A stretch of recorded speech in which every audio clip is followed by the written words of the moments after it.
За сайн залуус ингээд та бүхэндээ гитарын 10 сурвалж хичээлийнхаа 9 дахь хичээлийг заах гэж байна. За тэгээ удахгүй хичээл маань баг дуусч байгаа юм. Тэгэхээр та бүхэн маань нэлээд төгсөрж байгаа байх гэж итгэж байна.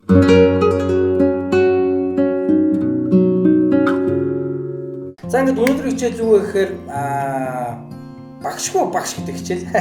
Юу гэсэн үг вэ гэхээр миний бодлоор хамгийн шилдэг багш. Тэг хизээж алддаггүй багш. Энэ юу вэ гэхээр метроном. За ер нь бол хүн болгон дотоод ритмтэй байдаг. За тэгэхээр хүн болгон өөрийнхөөроо тоглодог гэсэн. Тэгээ тэр зүйлийг засах зорилготойгоор метроном гэж зүйл анх үүссэн. За энэ үүссэн шалтгаан нэгт хурдыг сайжруулах. Хүний хурдыг одоо юу гэх хэмжээ алдахгүйгээр хэрхэн яаж тоглож болдог вэ гэдгийг сайжруулахын тулд метроном гэдэг зүйл анх гарсан. Мөн хэмжээ засах, хурдыг багаар нэмж илүү скиллээ нэмэх гэдэг юм тийм. Энэ бүхэнд зориулж метроном гэж зүйл гарсан. За iPhone-тэй хүмүүс байх юм бол App Store-оос, Samsung-тэй хүмүүс байх юм бол Play Store-оос татаад авчна. За ерөнхийдөө миний бодлоо зүйл метроном гэдэг за ингэж бичнэ. Метроном. За надад хамгийн хэрэглэх таалагдсан бол энэ Android дээр бол юу гэдэг? Энэ харагдаж байгаа. Metronome Beats айгу зүгээр санагддаг надад. За энэ инсталл хийе. Хэрвээ iOS буюу одоо iPhone-тэй хүмүүс байх юм бол Pro Metronome гэж үгүй юм цэнгэр өнгөтэй метроном байдаг. 120 гэсэн бичгтэй нэг юм тооно машиндаа гадаг шиг тийм ширхттэй цэнгэр өнгөтэй метроном байгаа. Тэр ашиглах бас айгу гоё надад санагддаг. Тэгээд яг уу ямар ашиглаж бас болно шүү. За ингээд метроном гэхэл нээчих бүгдээрээ метроном нээчингүүд за энэ бит гэж байгаа юм чи одоо гişгмүүд нэ 12 гişгмтэй байх уу 10 гişгмтэй 16 гişгмтэй. За ер нь анх сурч байгаа хүмүүс бол битийг хоёртой тавьчихад айгүй ихтэйхэн. Тийм бол ойлгоход илүү амар байдаг л да. За тоо улаан бөмбөлгийн тоо гэж бодох юм бол шар бөмбөлгийн и гэж тоолж болно. Жишээлбэл 1 и 2 и 3 и 4 и 1 и 2 и 3 и 4 и. За ингэ тоолчихсон. За энэ болохоор BPM буюу одоо хурд байна. За ямар хурд дээр хийх вэ гэдгийг бол энэ сонгоно. За ер нь бол болж үлэх бага хурднаас эхэлж хийх хэрэгтэй. Тэгээ хурдаа багаар сайжруулах хэрэгтэй. За одоо бүгдээрээ өмнө сурсан зөндөө олон дасгалууд байгаа. Тэр дасгал болгоныгоо метрономтой хэрхэн одоо юу гэдэг юм давтаж болдог вэ гэдгийг та бүхэнд зааж өгөх гэдэг юм л да. Ерөнхийдөө метрономыг хэрхэн яаж ашигладаг вэ гэдэг зүйлийг та бүхэнд зааж өгч байна. За бид нар хамгийн ихний хичээлээр юу сурсан бэ гэхээр хамгийн ихний хичээлээр дасгал сурсан. За тэгэхээр тэр дасгалаа бүгдээрээ эхлээд метрономтой хийж үзье. За тэгэхээр ер нь бол бүтэн нот, хагас нот, дөрөв нот, 8 нот гэж бид өмнө зөндөө ярьсан байгаа тийм. За яг хөө эхний дасгалаа бүгдээрээ яг хөө дандаа 4 нотны хугацаагаар тоглоод явчих. За 4 нот гэдэг нь өөрөө яг хөө гэхээр 1 гişгэн тоолох хугацаа буюу 1 и 2 и 3 и 4 и-ийн яг тоо болгон дээр нь өнгөнүүд нь солигдоод явчихна гэсэн. Энийг бол 4 нот гэж нэрлэдэг байгаа. 4 нот өөрөө 1 гişгэн дотор өнгөрдөг гэсэн. За жишээлбэл одоо бүтэн нот гэх юм бол 2. За энэ ч тоолж гэх шүү. 1 и 2 и 3 и 4. За бүтэн нот 1 и 2 и 3 и 4 и. Одоо дуурхай болно гэсэн. Хагас нот бол 1 и 2 и гэдэг дуурхай болно гэсэн. За дөрөвт нот 1 и гэдэг дуурхай болно. За 8 нот бол 1 гэдэг дуурхай болно. За 2 шиг 8 нот бол 1 и гэж дуурна гэсэн. За тэгэхээр бүгд өнөөдөр одоо метрономоо ашиглаад одоо дасгалуудаа ихнээс нь хэрхэн яаж тоолоод хийж болдог вэ гэдэг бүгдээрээ сурцгаая. За одоо метрономоо нуучин. За ингээд бидний хамгийн ихний 1-р хичээл дээр үзчихсэн дасгалаа метрономоо ашиглаад тоолоод үзье. За дасгалаа 4 нотын хугацаа буюу 1 гişмээр тоолоод тоглож үзье. И 1 и 2 и 3 и 4 и 1 и 2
За нэг гişмэл тоолууд ийм болж байна. За одоо тэгвэл бүгдээрээ аккорд хэрхэн энэ метроном дээр ашиглаж хурдан хурдан солих сурдаг вэ гэдэг үзье. За тэгэхээр бид нэр өмнөх хичээлүүдээр бас аккордуудыг солихдоо яаж тоолдог гэдэг үзсэн. За эхлээд эхний ээлжинд бүгдээрээ аккордоо бүтэн нотны хугацаагаар дуурайгаад солиод дуурж үзье. 1 2 3 4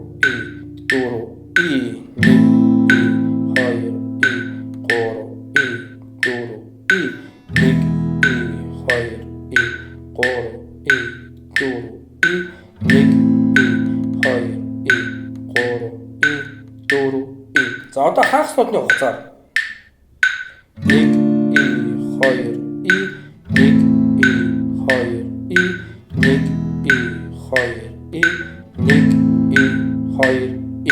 За одоо дөрөвт нотны хугацаар 1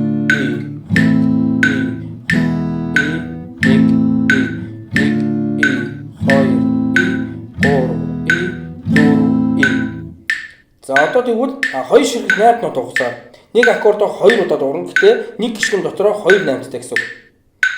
1 2 3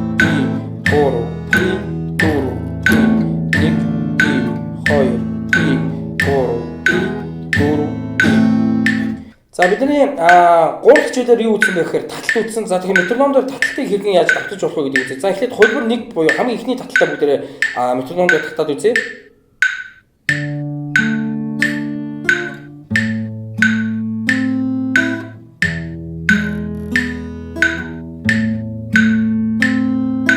За одоо хоёр дахь хөлбөрийн таталтыг бас метроном дээр тоолох гээд үзье.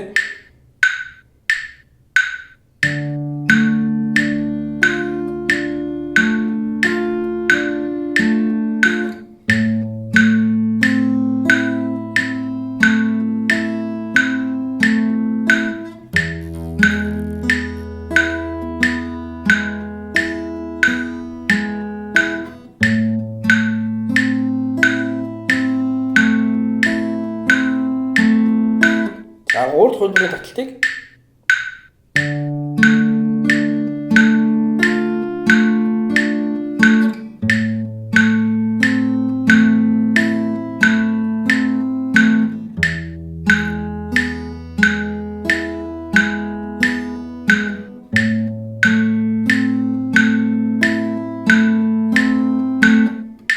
За дөрөвт хөлбөрийн таталтыг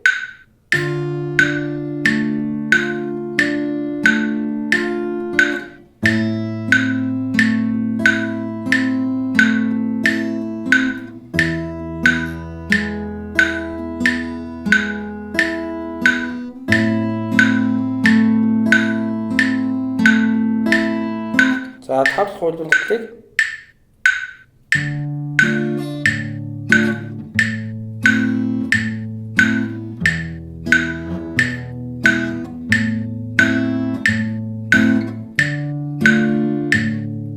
гихмэчлэн.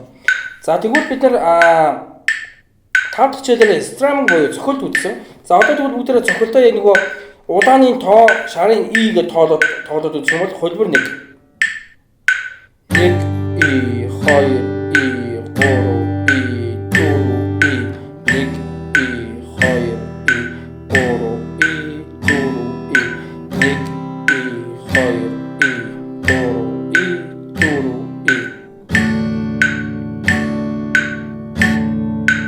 хөлбөр 2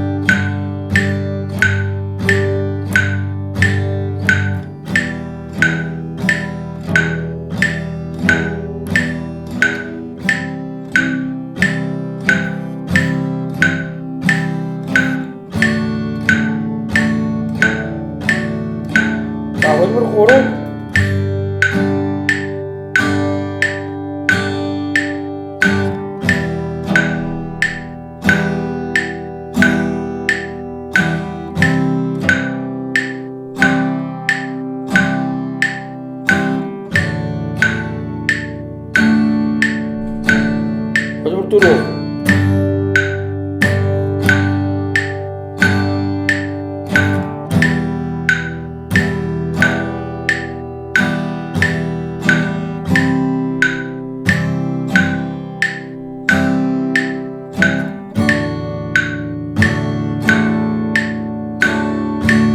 дараагийн хөлбөр.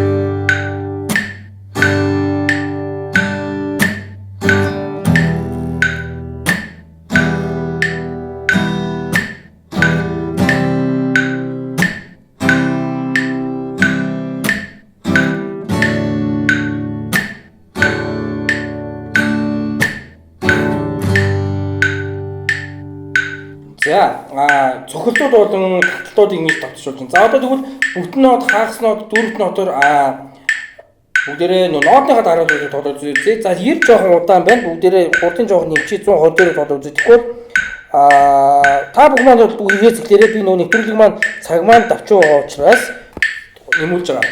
За эхлээд нотныхаа дарааллыг бүтэн нотны хугацаанд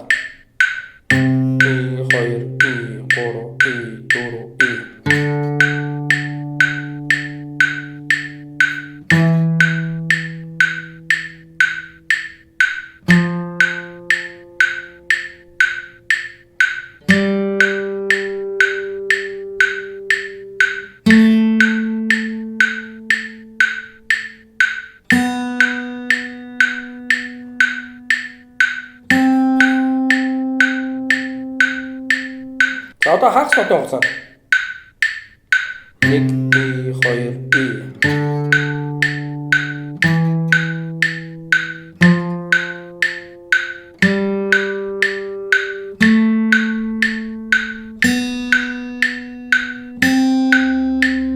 за одоо дөрвөлт нотны хугацаанд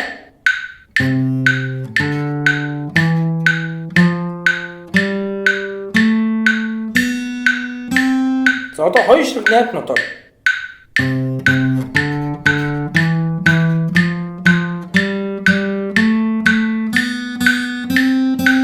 за одоо key C буюу одоо key центрээр бүгд аккордуудаараа тоглож үзье. Тэгэхээр бүтэн нот.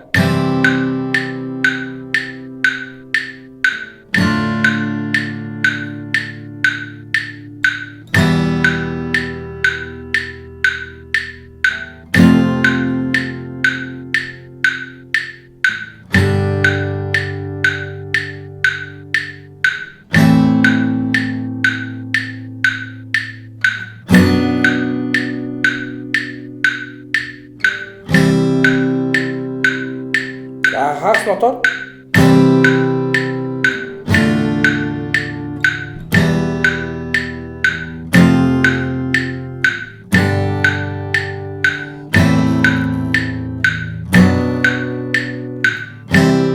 за дөрвөлт нотоор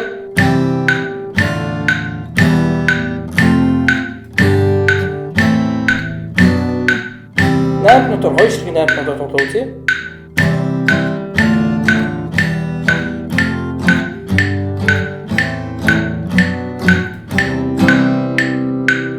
За ингэж үсгчдээр та бүхэндээ метроном хүнний яаж ашиглаж дасгал хийдэг вэ гэдгийг зааж өглөө. Тэгэхээр ер нь бол би бол нөгөө сая цагтаа баригдаад нөгөө товчхон үзүүллээ. Дасгалаа хийхдээ жишээлбэл до ре ми фа сол ля си до си ля сол фа ме ре до гэх юм уу тийм. Нөгөө нэг талаас нь урагшаа байсан бол урдаас нь хойш байсан бол хойноос нь урагшаага тийм. Тэгээд урдаас нь хойшоо хойноос урагшаа гэж дандаа дасгалыг хоёр тал руу дандаа хийж хөвшөөрэй.